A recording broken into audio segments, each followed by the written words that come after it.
Egg curry ఒకసారి మీరు కూడా ఇలాగా ట్రై చేసి చూడండి. సింపుల్గా చాలా టేస్టీగా ఉంటుంది.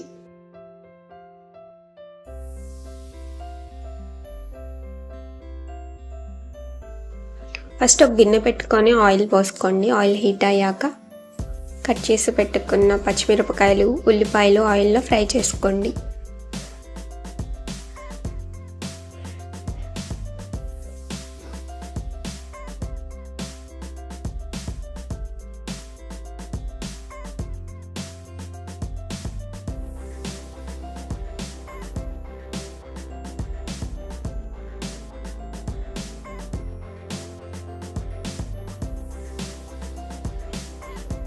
దాంట్లో కొంచెం పసుపు, సాల్ట్ కూడా వేసుకోండి.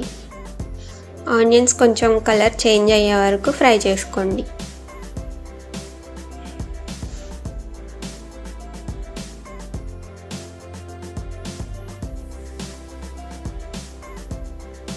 ఇప్పుడు కొంచెం అల్లం వెల్లుల్లి పేస్ట్ వేసుకోండి. బాగా ఫ్రై చేసుకోవాలి.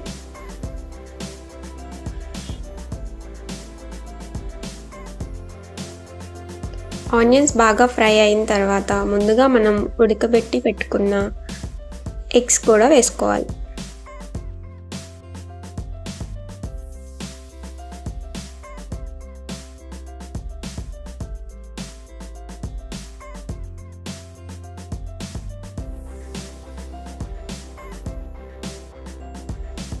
ఎగ్స్ కొంచెం ఫ్రై అయిన తర్వాత మనం టేస్ట్కి సరిపడా కారం వేసుకోవాలి.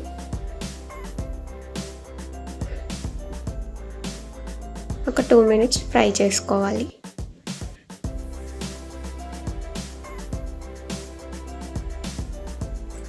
అంతే, మన కర్రీ అయిపోయింది. ఫైనల్గా ఇప్పుడు కొంచెం కొత్తిమీర చల్లుకోండి. చాలా సింపుల్గా టేస్టీగా ఉండే ఎగ్ కర్రీ మీరు కూడా ట్రై చేయండి.